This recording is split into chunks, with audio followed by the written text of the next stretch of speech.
Wesh tout le monde. Aujourd'hui, on va parler d'un truc qui pourrait bien réinventer Internet pour nous tous.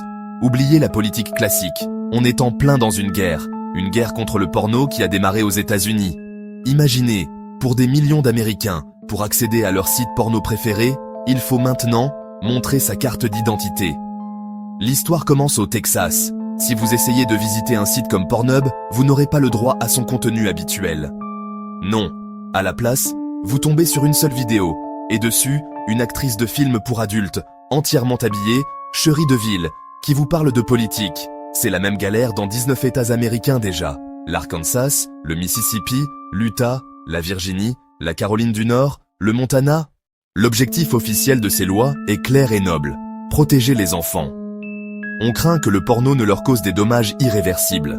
Pour les défenseurs de ces lois, comme Terry Schilling de l'American Principles Project, c'est très simple. On demande une carte d'identité pour acheter des cigarettes. On le fait pour l'alcool. On le fait pour des films interdits aux mineurs. Pourquoi pas pour un site porno? Mais pour les opposants, c'est une vraie bombe à retardement pour l'Internet.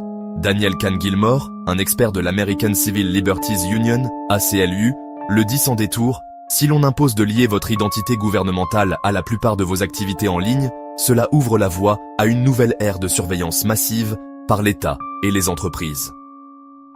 Evan Greer, un militant des droits numériques, parle d'un cheval de Troie.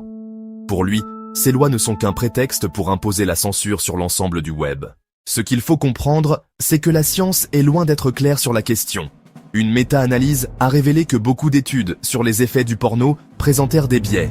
Et malgré les idées reçues, les études n'ont trouvé que peu de preuves pour affirmer que la pornographie provoque une dépendance, que ce soit chez les enfants ou les adultes.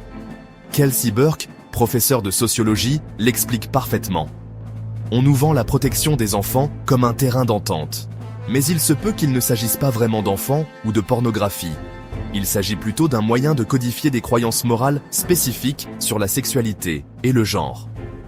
Pour des militants comme Evan Greer, c'est le même combat que la censure de livres qui s'intensifie dans les écoles aux États-Unis. Face à ce chaos, même l'industrie du porno se positionne. Alex Kekesi, de la société ILO, maison mère de Pornhub, l'affirme. Nous sommes favorables à la vérification de l'âge. Mais le problème, pour eux, c'est que les lois actuelles sont inefficaces et dangereuses. C'est comme mettre une pancarte « Ne pas entrer » sur une porte, alors qu'il y a 10 autres portes à côté qui sont grandes ouvertes.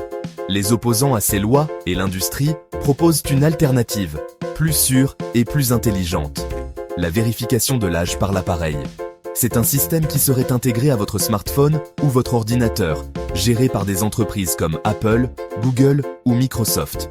L'avantage est double, c'est plus sûr, car vos données ne circulent pas sur le web, et ça redonne le contrôle aux familles, pas au gouvernement. Ce débat n'est pas qu'une simple querelle, c'est un choc de vision sur l'Internet. Un lieu de liberté totale ou un espace de contrôle? La question est maintenant entre les mains de la Cour suprême des États-Unis. Et comme l'a dit l'actrice Chérie de Ville dans sa vidéo, en attendant qu'une véritable solution soit proposée, nous avons pris la décision difficile de désactiver complètement l'accès à notre site web dans votre région. Un message qui résonnera pour des millions d'Américains, mais qui pourrait bien avoir un écho pour nous tous. Kouya, d'ici la fin de l'année.